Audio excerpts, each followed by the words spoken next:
नमस्कार साथियों, आज के अपने इस वीडियो में बात करेंगे बीएसटीसी 2025 के 25 अति महत्वपूर्ण प्रश्न। प्यारे साथियों, राजस्थान जीके के हैं और उन्हीं प्रश्नों को इस वीडियो में प्रोवाइड किया है जो साथियों बार बार एग्जाम में पूछे जाते हैं।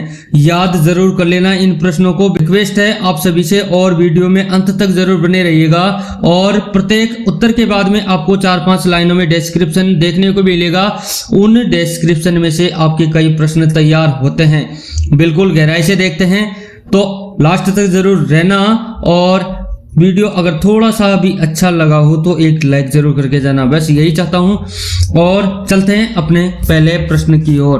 बिल्कुल, आज का अपना पहला प्रश्न है, हाडोती क्षेत्र के किस प्रमुख स्थान को कृषि अनुसंधान का केंद्र माना जाता है? बहुत ही शानदार प्रश्न है, सभी इसका सही जवाब देंगे। बिल्कुल, कोटा, बारा, झालावाड़, बूंदी, इसमें सही जवाब क्या होगा? हाडोती क्षेत्र के किस प्रमुख स्थान को कृषि अनुसंधान का केंद्र माना जाता है? बिल्कुल प्यारे साथियों, ऑप्शन ए इसमें करेक्ट हो जाएगा, कोटा को। यानी कि हाडोती का क्षेत्र जो है कोटा क्षेत्र में प्रमुख स्थान कृषि अनुसंधान का केंद्र माना जाता है।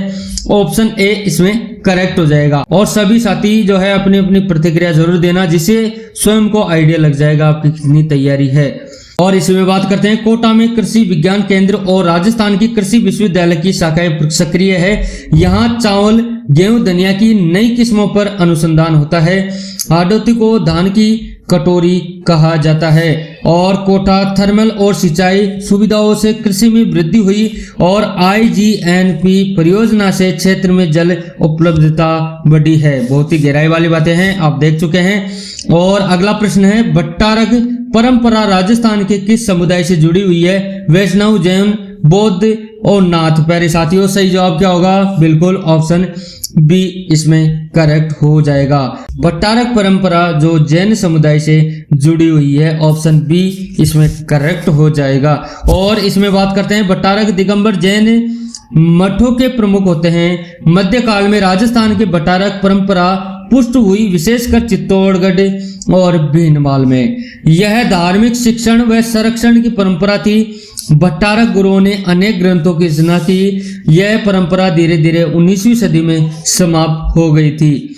और इसी में देख लेते हैं अपना अगला प्रश्न है, राजस्थान में नाटा विवाह प्रथा किस समुदाय में प्रमुखता से पाई जाती है? जाट, भील, मेघवाल, राजपूत। इसमें सही जवाब क्या होगा? बिल्कुल ऑप्शन ए इसमें करेक्ट जवाब होगा। नाटा विवाह प्रथा जो है जाट समुदाय से संबंधित पाई जाती है।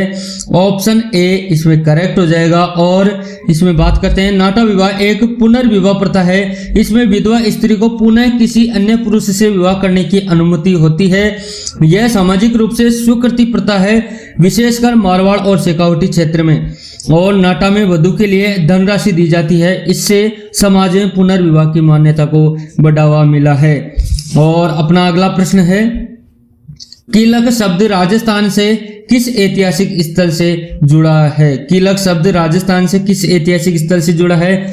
आमेर, चित्तौड़गढ़, जोधपुर, रणथंभौर। साथियों, सही जवाब क्या होगा? बिल्कुल सभी बताते रहना, इसमें ऑप्शन सी अपना करेक्ट हो जाएगा। कीलक शब्द जो अपने जोधपुर क्षेत्र से जुड़ा है, ऑप्शन सी इसमें करेक्ट हो जाएगा। और इसमें बात करते हैं, जोधपुर के किले मेहरानगढ़ की नींव में कीलक की मान्यता है। स्थानीय मान्यता अनुसार एक मानव बलिदान यानी राजा के आदेश से कीलक के रूप में दिया गया। यह स्थान राज या भाटी के बलिदान से जुड़ा है और कीलक का उद्देश्य किले को अजय बनाना था। आज भी उस स्थान को श्रद्धा से देखा जाता है। और नेक्स्ट क्वेश्चन की बात करते हैं, राजस्थान में नाग पर्वत श्रृंखला का विस्तार कहां से कहां तक है? अलवर से भरतपुर, जयपुर से बूंदी, जयपुर से सवाई माधोपुर, सिरोही से माउंट आबू। साथियों, सही जवाब क्या होगा? बिल्कुल ऑप्शन सी, यानी जयपुर से सवाई माधोपुर जो है नाग पर्वत श्रृंखला का विस्तार माना जाता है। ऑप्शन सी इसमें करेक्ट हो जाएगा। और इसी में बात करते हैं, नाग पर्वत अरावली की एक उपश्रेणी है। यह जयपुर से शुरू होकर सवाई माधोपुर तक फैली हुई है। यह श्रृंखला नाहरगढ़ और रणथंभौर जैसे किलों के लिए आधार रही है। यह प्राकृतिक रूप से क्षेत्र और जलवायु और वन्य जीवन में विविधता देती है। यह श्रृंखला टाइगर रिजर्व के लिए भी सुरक्षा प्रदान करती है। और अगला प्रश्न है, राजस्थान में थांबा शब्द किससे संबंधित है? कृषि कर, राजस्व लेखा, जागीर, जल प्रबंधन। सही जवाब क्या होगा?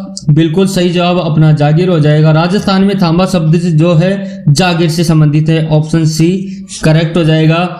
और इसी में बात करते हैं, थांबा शब्द राजस्थानी जागीर व्यवस्था का हिस्सा था। यह एक प्रकार की भू राजस्व इकाई थी। जागीरदारों को अलग अलग थांबे में जमीन दी जाती थी। प्रत्येक थांबा से कर वसूली की जाती थी। यह शब्द एक ऐतिहासिक संदर्भ में उपयोग होता है। और अगला प्रश्न है, बहुत ही शानदार वाली बातें हैं, सभी को नोट डाउन जरूर कर लेना साथियों। बार बार प्रत्येक वीडियो में कहता हूं, ये प्रश्न आपको एग्जाम में देखने को मिलेंगे बिल्कुल। और अगला प्रश्न है, रामदेवरा मेला किस माह में आयोजित होता है? भाद्रपद, अश्विन, कार्तिक, चैत्र। प्यारे साथियों सही जवाब क्या होगा? ऑप्शन ए होगा, बिल्कुल भाद्रपद में जो है रामदेवरा मेला का आयोजन होता है। और इसमें बात करते हैं, यह मेला बाबा रामदेव जी के समाधि स्थल यानी रामदेवरा जैसलमेर में लगता है। भाद्रपद शुक्ल दशमी बाबा की पुण्यतिथि को मुख्य मेला होता है। लाखों श्रद्धालु पैदल यात्रा कर दर्शन करने आते हैं। इसमें हिंदू मुस्लिम दोनों श्रद्धालु भाग लेते हैं। यह सांप्रदायिक सौहार्द का प्रतीक माना जाता है। और अगला प्रश्न है, राजस्थान के किस शासक को बूंदी का सूरज कहा जाता है? राव चतुर्भुज, राव सुरजन सिंह, राव रतन सिंह, राव उम्मेद सिंह। प्यारे साथियों सही जवाब क्या होगा? ऑप्शन सी होगा, बिल्कुल राव रतन सिंह को जो है बूंदी के शासक के बूंदी का सूरज कहा जाता है। ऑप्शन सी इसमें करेक्ट हो जाएगा। और इसमें बात करते हैं, राव रतन सिंह बूंदी के एक वीर राजपूत शासक थे। मुगलों के विरुद्ध संघर्ष में वीर गति प्राप्त की। उनके साहस व देशभक्ति के कारण उन्हें बूंदी का सूरज कहा गया। उनके नाम पर किले में रतन महल भी है। इतिहास में उन्हें रणभूमि का योद्धा माना जाता है। बहुत ही शानदार वाली बातें थी। और अपना अगला प्रश्न है, सांबर झील में कौन सा खनिज तत्व प्राप्त होता है? फास्फोरस, गंधक, नमक, एल्यूमिनियम। सही जवाब क्या होगा साथियों? बिल्कुल नमक होता है। सांबर झील में सबसे अधिक जो है खनिज तत्व है वो है नमक, ऑप्शन सी। और सांबर झील भारत की सबसे बड़ी अंतर्देशीय खारी पानी की झील है। यह जयपुर, नागौर और अजमेर जिलों में फैली हुई है। यहाँ से बड़ी मात्रा में नमक का उत्पादन होता है। यह झील सांबर सॉल्ट लिमिटेड द्वारा नियंत्रित है। यह झील प्रवासी पक्षियों के लिए भी बहुत ही प्रसिद्ध है। और अपना आज का अंतिम प्रश्न है, किस राजस्थानी संत कवि ने मुक्ति के मार्ग को शब्द साधना से जोड़ा? मीराबाई, दादू दयाल, जसनाथ जी, रेदास। साथियों सही जवाब ऑप्शन बी हो जाएगा, बिल्कुल दादू दयाल थे जिन्होंने साथियों राजस्थानी कवि थे, उन्होंने मुक्ति के मार्ग को शब्द साधना से जोड़ा था। याद रखना, बहुत ही शानदार प्रश्न है। और इसमें बात करते हैं, दादू दयाल भक्ति आंदोलन के प्रमुख निर्गुण संत थे। उन्होंने आत्मा की मुक्ति के लिए शब्द नाम यानी जप को सर्वोपरि बताया। उनकी वाणी दादू वाणी नामक ग्रंथ से संकलित है। वे समाज में एकता और भेदभाव हटाने के पक्षधर थे। उन्होंने दादू पंथ की स्थापना भी की थी। बहुत ही शानदार प्रश्न थे और बहुत ही शानदार इनकी बातें थी। प्रत्येक प्रश्न को आपने रीड कर लिया होगा तो आपको कई प्रश्नों का फायदा होने वाला है। वीडियो अगर थोड़ा सा भी अच्छा लगा हो तो साथियों तो एक लाइक जरूर करके जाना। और हमें एग्जाम तक ऐसे ही इंपॉर्टेंट प्रश्न लाते रहेंगे। हो सके तो सब्सक्राइब कर लेना, अन्यथा कोई बात नहीं। अगर फेसबुक पर विजिट कर रहे हैं तो फॉलो जरूर कर लेना। यूट्यूब पर कर रहे हैं तो सब्सक्राइब जरूर कर लेना। और अब मिलते हैं अपने अगले वीडियो में नए कंटेंट के साथ। धन्यवाद।